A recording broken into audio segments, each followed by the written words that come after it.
Assalamualaikum warahmatullahi wabarakatuh, sahabat Ari, masih setia bersama channel Jalan Ari. Tentunya saya akan memberikan yang terbaik untuk bincang-bincang kita dalam hal mengupas dinamika kehidupan berbangsa, bernegara, dan bermasyarakat. Saat ini saya akan mengangkat tema tentang bagaimana kebijakan Gubernur Aceh Ahmad Marzuki ya untuk menguatkan nilai-nilai penegakan syariat Islam di dalam lingkungan pemerintahan Aceh maupun masyarakat. Dan ada hal yang menarik yang memang menjadi polemik di tengah masyarakat Aceh terkait pembatasan jam ngopi. Sedangkan orang Aceh, budaya ngopi sangat mengakar. Nah, kali ini saya akan mengajak bincang-bincang bersama satu sosok yang memang paham tentang kultur Aceh, mengerti terkait dengan penerapan syariat Islam. Beliau Profesor Samsur Rijal. Selamat pagi, Prof. Selamat pagi, Res. Siap. Makasih banyak, Prof, sudah datang di studio Janari. Iya. Ya, kita ketahui, Prof, bahwasanya dan tentu sahabat Ari akan juga mengerti terhadap isi substansi bincang-bincang ini. Ini kan apa memang kebijakan surat edaran gubernur itu memang fokusnya hanya ke kopi saja atau memang ada hal yang kita anggap kopi itu menjadi bagian kecil, subnya dari banyak rangkaian di dalam surat edaran itu yang isinya terkait penegakan syariat Islam. Ya. Assalamualaikum warahmatullahi wabarakatuh. Waalaikumsalam warahmatullahi wabarakatuh. Salam, saya suka menyapa. Salam generasi humanis ya. Bahagia kita selalu. Amin. Surat edaran PJ Gubernur Aceh Ya. yang di medio Agustus menjadi ramai. Fenomenal. Itu kalau tidak salah dia tanda tangani di minggu pertama Agustus. Iya. Sudah ya separuh dari bulan Muharram. Jadi ada isyarat bagus juga ya. Di mana bagus ya, Prof? Ya sudah lama ya. Saya lihat penanggalannya itu ada penanggalan Hijriah. Oh, oke. Ya, saya akan melihat yang tertulis ya. Nah, memang dalam beberapa hari terakhir ya, kita mengamati di media online ataupun di media sosial lainnya, apapun bentuknya itu ramai, itu fokus publik kepada ada penegasan di sana kepada kedai kopi atau kafe. Untuk pelaku usaha ya. Pelaku usaha lah ya. Itu untuk tidak beraktivitas ya, bahasa awamnya ketika sudah capai pukul 00 dini hari. Berarti kalau 001 sudah boleh? Nggak awal ya. Itu yang tertulis. Tapi kan transformasi nilai pesannya ini yang mungkin perlu kita kaji. Dan satu lagi begini, saya nggak ngerti juga ya. Fokusnya kok ke situ gitu. Padahal surat edaran tersebut kalau saya tidak salah ada 20 butir. Iya. Jadi bukan hanya tentang ngopi. Iya. Apa karena kultur kita warga Aceh suka ngopi, saya juga nggak tahu ya. Ya, ini saya lihat mulai dari urusan pengembangan pembimbingan di lingkungan pemerintah ya, tentang penegakan syariat Islam, tentang pengelolaan pelaku usaha, terus aparatur sipil masyarakat ya kan. Memang diatur itu. Memang ada beberapa yang dimintai sebagai orang yang terdepan. Misalnya Satpol PP dan WH itu harus terdepan itu. Itu kan ada ditujukan beberapa poinnya. Kemudian ada bupati dan wali kota. Ya, betul. Ada kepala dinas komunikasi dan informasi Persandian Aceh. Ini penting nih. Itu terkait dengan budaya dan MPU sendiri gimana? Nggak masuk? Ya, saya lupa siapa ada MPU. Udah tuh ada termasuk aparatur sipil negara. Ya. Aparatur sipil negara dan masyarakat Aceh. Ya. Tapi kan kalau sudah bicara masyarakat Aceh kan ya semuanya ada di situ lah, saya pikir. Atau kita memang sengaja, mungkin sahabat Ari juga akan mencerna ya. Kita sengaja mengambil satu substansi yang memang itu menjadi satu yang mengganggu zona nyaman kita tentang ngopi tadi yang menjadi kultur yang Prof singgung tadi, sehingga itu yang disorot habis, dihantam habis. Padahal kita nggak apresiasi terhadap aktivitas bahwa banyak hal yang dilakukan oleh PJ Gubernur yang luar biasa untuk pengelolaan penegakan syariat Islam. Makanya melihat sebuah pesan atau edaran lah dalam bahasa administratifnya kan kita harus lihat secara komprehensif dan bisa kita bahas secara detail juga per item. Katakanlah yang muncul saat ini terkait dengan fenomena ngopi itu bukan persoalan tutupnya itu yang dilihat, banyak hal. Itu MPU juga sudah bicara, malahan Wali Kota Banda Aceh juga sudah action langsung ya, bahwa sudah melakukan monitor pada titik-titik tertentu. Nah problemnya adalah ketika ini terjadi pro kontra kan itu terikat dengan budaya, kultur orang Aceh. Yang dalam konteks ini suka doyan ngopi. Pernah stop juga ngopi ini sampai 2-3 tahun karena pandemi. Misalnya kan kita sudah rasakan. Di sana memang ya menyeluruh yang terusik, bukan hanya persoalan budaya ngopi, tapi juga persoalan ekonomi juga anjlok ya. Betul. Bukan menurun, tapi memang anjlok sampai ke dasarnya. Jadi di sini ada persoalan budaya, ada persoalan ekonomi, ya. Kemudian ada persoalan karakteristik komunitas terkini gitu kan. Jadi ada kecenderungan ini kan perlu dipilah-pilah, ditafsirkan. Pertanyaan saya apa benar iya bisa bahwa seluruh warung kopi di Provinsi Aceh pada pukul 00 itu tertutup? Bagaimana misalnya Muslim yang musafir di tengah antara Banda Aceh Medan misalnya, katakanlah di kota Matang Lupang 2 misalnya, itu kan transit tuh. Muslim yang ada hak publik yang juga harus diperhatikan. Ada hak yang perlu jadi banyak hal yang perlu didiskusikan ulang. Jadi Prof ingin mengatakan bahwasanya apakah tidak perlu pembatasan ngopi, tapi ketika ada temuan-temuan indikasi tentang adanya tindakan penyimpangan terhadap syariat Islam terkait dengan maksiat atau apa ya bentuknya lainnya lah, ya kan? Tentunya itu kan yang harus dilakukan tadi. Saya sepakat patroli yang seperti dilakukan, yang Prof singgung di awal bincang-bincang kita. Yang kedua penyadaran dan juga peran-peran dari kalangan tadi yang Prof singgung. Ya itulah kalau bicara patroli, hampir memang dalam kurun waktu setahun 2 tahun terakhir udah jarang kita lihat itu patroli itu. Berarti nggak bisa disalahkan pelaku usaha kan? Nggak bisa. Oke. Patroli artinya kan bukan mengeksekusi sebuah peristiwa dan kejadian saja sebenarnya. Tapi rutinitas kewajiban. Mereka melintas itu juga apa?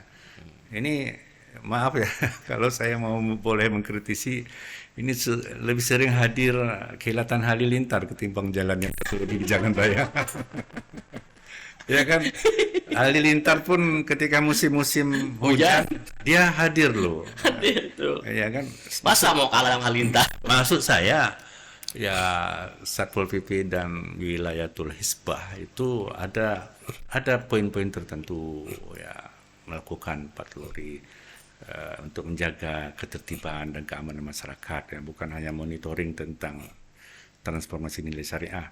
Tapi yang kedua tadi saya pikir adalah bahwa ini tugas besar dari komponen tertentu juga perlu dihadirkan, yaitu edukasi syariah ya, transformasi nilai-nilai syariah di dalam Muslim itu berkehidupan.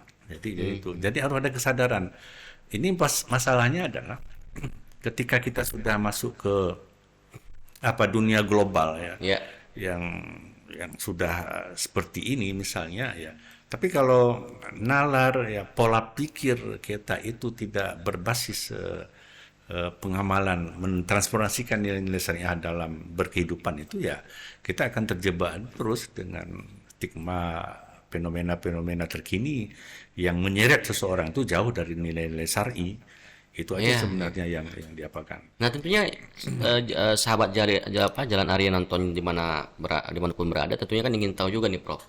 Bahwasanya kan jangan juga seolah-olah diklaim ketika nanti sahabat Arya nonton di provinsi lain ya ataupun di mana nonton, seolah-olah Aceh ini sangat kaku dalam penerapan syariat Islam, sangat mengekang kebebasan masyarakatnya. Padahal ketika kita baca surat edaran itu juga sangat luar biasa nilai-nilai positif, dan saya selaku warga juga mengapresiasi terhadap hal itu. Ya seperti misalnya itu yang menjadi bagian bupati atau wali kota itu melakukan membimbing dan membina masyarakat. Jadi yang saya pikir adalah membangun edukasi syariah di tengah-tengah masyarakat, kehidupan masyarakat. Iya. Jadi ini kan harus diartikan dalam hal yang luas misalnya. Termasuk mengontrol media supaya tidak juga mengampanyakan norma agama, Ya, tidak amar menyimpang. ma'ruf nahi mungkar itu Iya, ya. iya. Itu kan jadi begini, banyak hal lah ya. Ketika seseorang menggunakan media sosial misalnya kan, apakah dia sudah mengedepankan prinsip-prinsip syar'i misalnya. Prinsip syar'i itu kita dilarang menyebarkan berita bohong misalnya. Ya. Tapi kalau kita terlibat di sana kan berarti kita bagian daripada itu. Ya. Kita sudah tidak berislam yang sesungguhnya sebenarnya. Jadi itu. Jadi itu saya kira sahabat Ari itu harus bisa memanai ini secara luas ya begitu. Nah, saya merasa apa ini juga kelemahan dari peran pemerintah untuk melakukan sosialisasi terhadap surat edaran ini, sehingga stagnan pada wilayah ngopi saja yang dibatasi. Peran ketika dibaca secara komprehensif, banyak hal yang memang kita memberikan salut kepada PJ yang berani bersikap seperti ini kan gitu. Ya, seperti misalnya ada beberapa poin yang ditujukan kepada Dinas Komunikasi dan Informasi dan Persandian Aceh. Ya, itu kan persoalan penggunaan arus informasi gitu kan. Jadi di sana harus ada edukasi juga, Iya, saya pikir. saya sepakat. Saya Betul, pikir. sepakat. Seperti misalnya dulu kalau tadi bicara MPU, saya kira semua struktur bagaimana transformasi nilai syariah dalam kehidupan itu sudah ditausiahkan, sudah difatwakan oleh MPU. Tinggal lagi pro kontra di dalam menyikapi itu dan bagaimana menerjemahkan dalam kehidupan sosial kita, ini yang jadi terpasarkan saat ini. Misalnya dulu ada bahwa game online itu ya, Mobile Legends dan lain-lain dan kan sebagainya itu kan marak. marak sebagai sebuah perbuatan yang laka, yang sia-sia, habiskan waktu. Bahkan Dan gara-gara itu terjadi perceraian ya. Ya, malahan sebenarnya itu para pakar harus turun ini. Pakar sosial harus turun ya. Pakar kesehatan juga harus turun. Bagaimana sebenarnya game itu bisa memengaruhi brain, otak orang ya. Sehingga nalarnya, pola pikirnya, batinnya itu hanya tertuju itu, lupa dengan yang lain. Jadi kan ada bahaya-bahaya ya. Tapi sudah benar MPU sudah mengharamkan. Tapi kan orang melihat hanya seolah-olah ini kebencian ini majelis kita ini kuno itu kan, nggak tahu kemodernan bahwa di sana ada sesuatu gitu kan. Tapi kan efek yang ditimbulkan ini lebih banyak. Kita nggak tahu, perlu ada riset barangkali. Seberapa banyak orang yang terjun ke game online, kemudian judi online, itu mereka mau melakukan apa saja. Ya, kalau orang yang sudah kena mania itu kan mau melakukan apa saja untuk sedikit duit. Sudah menjadi hormon endorfinnya sudah ketagihan, sudah ketagihan. Menjadi habit, kebiasaan. Jadi ini kalau mengamati harus ada masuk edukasi di ruang publik ya. Bahaya itu bagaimana. Di samping sudah ada fatwa juga harus ada, dan disebutkan contoh-contoh lah bagaimana. Terutama bagi anak-anak di bawah umur. Kadang-kadang misalnya ibu rumah tangga itu ada beberapa kalau kita cermati ya, mereka seolah smartphone itu menjadi solusi untuk mendiamkan anak misalnya. Itu kan sangat keliru. Sehingga kalau kita lihat di media kan ada perkembangan juga, ada orang anak-anak itu yang sudah dijangkiti oleh kelainan saraf karena dia fokus dengan itu misalnya. Itu banyak hal lah itu. Saya tergelitik dengan bahasa Prof tentang bagaimana edukasi syariat Islam ya. Nah, saya melihat apakah memang itu yang menjadi titik lemah sehingga penerapan syariat Islam itu terkesan dalam tanda kutip itu gagal atau menurun ya, sehingga edukasi syariat Islam itu tidak menjadi satu skala prioritas yang dijadikan sebagai bentuk kebijakan semua elemen masyarakat Aceh, termasuk lintas SKPA, lintas eksternal dan lain-lain. Ya, salah satu model edukasi barangkali seperti apa yang diresahkan oleh Tunku Faisal sebagai ketua MPU, bahwa banyak tidak baiknya kalau sudah larut malam di kedai kopi itu. Itu kan bahasa halus beliau kan. Secara budaya juga memang awal-awal kalau kita sebutkan misalnya maaf ya perempuan, nanti perempuan ini akan bangkit membela diri lagi kan. Secara kultur tidak begitu apa ya bahwa perempuan di kedai kopi itu bukan budaya Aceh banget itu. Tapi hari ini kan sudah ada kebebasan memilih. Mungkin pembatasan-pembatasan inilah perlu edukasi. Artinya apa? Apa manfaat seseorang sehingga berlama-lama di kedai kopi misalnya? Secara teknis pun pengusaha pun tidak begitu diuntungkan kalau seorang itu sampai 4 jam hanya segelas kopi misalnya kan. Sampai kan berlarut-larut itu. Kemudian atau ada sesuatu yang diakses mungkin bermudah. Mengapa ada pembatasan? Mungkin karena melihat fenomena ada beberapa kondisi interaksi sosial dari mereka yang di kedai kopi itu yang tidak sehat misalnya. Nah, kita jangan terlalu dibangun oleh asumsi-asumsi ini. Disinilah mungkin perlu ada gerak. Edukasi tadi ya. Edukasi Nah, tadi. saya ingin stressing point tadi edukasi. Sebenarnya nggak perlu juga untuk dibatasi warung kopi jamnya. Asal kekuatan edukasi itu sangat luar biasa dimainkan semua lini stakeholder ya, dan itu terlibat aktif secara partisipasi sehingga juga tidak menzalimin orang yang melakukan usaha situ. Karena tadi kita juga udah singgung secara bersama 3 tahun kita pandemi. Ini sudah mulai bangkit kembali roda ekonomi. Sedangkan ekonomi Aceh, ekonomi PBA. Nah, tentunya dengan keberadaan warung kopi ini juga menjadi semangat untuk mereka untuk bangkit. Ya tidak juga warung kopi juga dalam tanda kutip sangat negatif, positif juga banyak positifnya. Hanya saja tadi edukasi kuncinya menurut saya, Prof. Artinya setiap warga di Aceh harus memiliki paradigma bahwa ini baik, ini tidak benar, ini akan membawa dampak tidak baik buat masyarakat. Itu yang perlu diedukasi. Iya, saya paham. Karena apa? Terpikir enggak ketika ada pembatasan itu, kalau kita bincang dari sudut pelaku usaha kan, ini kan bisa menjadi tren negatif bagi investasi misalnya dalam skala yang besar. Ya, itu kalau kita pikir dalam Misalnya ya. dampaknya kan. Sementara kita sebenarnya lagi pembenahan. Nah, sekarang bagaimana citra warga itu bahwa mereka di depan publik betul-betul menunjukkan orang-orang yang mentransformasikan nilai syariah dalam berkehidupan. Jadi itu. Jadi orang yang santun ya kalau ya saya kira sangat private itu ujungnya. Tapi kalau mereka tidak memiliki pemahaman nilai atau jangan-jangan memang ada komunitas yang memang hadir sebagai ujian bagi komunitas lain untuk memporak-porandakan pikiran-pikiran yang sehat itu tadi. Jadi karena ruang publik, sehingga ruang publik ini perlu peran aktif dari Satpol PP kita, siapapun yang peduli dengan penegakan syariat Islam, sehingga betul-betul menjadi kafah ketika kita ingin mengarah ke sana kan. Tetapi ketika dihadapin seolah tadi image-nya udah seolah-olah Aceh ini menjadi salah satu yang paranoid lah ketika penerapan syariat Islam karena membatasi semua lini kehidupan masyarakat secara dalam tanda kutip tidak menyenangkan. Artinya jika seorang melihat bahwa ada fenomena interaksi sosial yang tidak sehat ketika diukur dalam kacamata syariat itu menegurnya juga harus dengan berbasis syariat gitu lah. Jadi nggak bisa juga ya semena-mena menimbulkan kegaduhan dan sebagainya.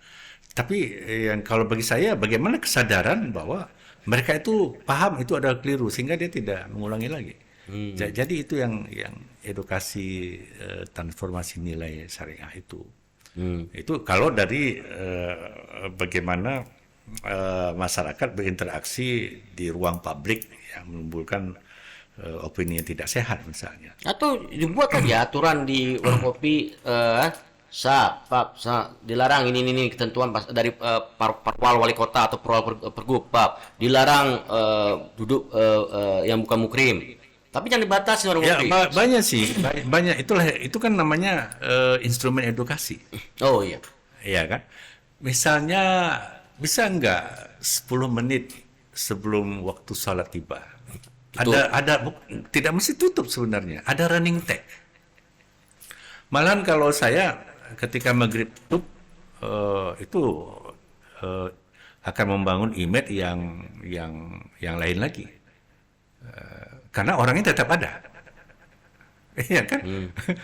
Tokonya tutup, aktivitasnya ada. Di dalam. Di dalam. Sebenarnya kalau maghrib itu yang kita butuhkan adalah ada ketegasan pengusaha juga bahwa ini sudah waktu maghrib. Ya, tergantung kesadaran kita.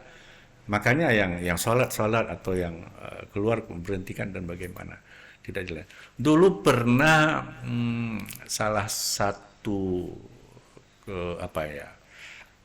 pusat kuliner di Banda Aceh itu kalau begitu maghrib tutup. Jadi kalau Isya juga azan tutup. Setelah Isya baru bebas itu. Di sana ada es buah, ada jus, ada nasi goreng dan sebagainya. Itu mereka tutup. Tapi sekarang sudah tidak lagi saya lihat. Jadi itu ada sebuah kebaikan dan ditanyakan aja mengganggu nggak omsetnya ketika hanya tutup untuk maghrib itu saja. Jadi yang instrumen edukasinya adalah ya diumumkan ada running tag bahwa 15 menit lagi kita akan tutup. Termasuk dengan instrumen tadi yang saya katakan ya, bahwa ada aturan-aturan yang Aturan-aturan, ya. Bagaimana perlakuan masyarakat ketika berada di warung kopi, dibuat aturan sama pemerintah. Jangan dibatasin untuk jam ngopinya ya. Masuk dalam saya kategori jam 1 ke atas, ini yang nggak boleh dilakukan. Dibagi berapa di dalam zona ya, zona pagi, siang, sore, malam. Ya itu keren juga ya. Jadi zona itu dibagi dan ketentuan-ketentuan yang berbeda-beda. Ya, tergantung bagaimana dinamikanya kan. Kalau malam memang nggak boleh muhrim untuk hadir perempuan. Itu kan gitu.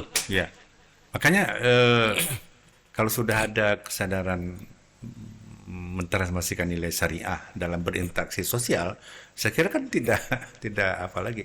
Sekarang di sininya ini kita belum. Apalagi ini arus global yang sangat banyak tantangannya. Jadi kan di samping ya generasi kita memang tidak memiliki pengetahuan tentang itu. Mereka sudah terseret dengan arus pergaulan bebas global. Atau jangan-jangan mungkin ada pesan dari dalam surat edaran itu yang bisa dipahami bahwa jangan-jangan itu adalah langkah itu terjadinya tindak prostitusi misalnya. Kita kan belum ada nggak riset ini? Bagaimana persentase prostitusi di Kota Banda Aceh? Apa sudah zero atau ada signifikan, dan di mana transaksinya apa yang Ya kalau itu sudah ada data nggak perlu lah kebijakan. Saya kira negara tentu punya data itu sebelum mengeluarkan edaran. Kan sudah dipikirkan itu bahwa ketika Nggak semuanya kebijakan itu dipikirkan. saya juga nggak sepakat Prof, kalau itu. Nggak semua kebijakan itu dipikirkan dengan kepentingan kemaslahatan umat. Banyak ada juga kepentingan ekonominya, kepentingan untuk pro kontranya, untuk kontra atau yang lain kan. Pasti ada nilai kepentingan di dalam unsur itu. Nah sekarang kan kebijakan pasti muncul ya, itu. tapi kalau bagi saya pikir kalau untuk memunculkan pro kontra di masyarakat itu tidak mesti itu. Tapi kalau sudah sebuah keputusan pengambil kebijakan tertinggi dalam hal ini gubernur, itu harus pada level yang memang sudah berproses. Ya, tapi kan level itu juga punya kecolongan, punya keterbatasan juga toh. Iya. Nah, Oke, sahabat Ari, tidak terasa sebelum saya tutup, apa closing statement Prof Samsul? Aceh sudah diberi ruang untuk mentransformasikan nilai-nilai syariat yang dipahaminya dalam kehidupan sosial di tempat publik. Oleh karena itu perlu ada edukasi yang komprehensif, membangun kesadaran ini, dan terima kasih kepada negara, dalam hal ini pemerintah yang sudah memfasilitasi. Saya kira itu yang paling penting. Luar biasa. Ya, sahabat Ari, banyak hal yang sudah disampaikan oleh Samsul terkait dengan polemik dari kebijakan Gubernur Aceh Bapak Ahmad Marzuki tentang salah satu itemnya membatasi ruang masyarakat untuk menikmati kopi secara bersama-sama. Nah, banyak hal yang sudah disampaikan. Nah, tentunya sahabat Ari bisa mengambil kesimpulan-kesimpulan yang bisa dijadikan sebagai masukan secara positif. Jangan salah dalam menilai satu kebijakan dan juga harus dipahami secara komprehensif.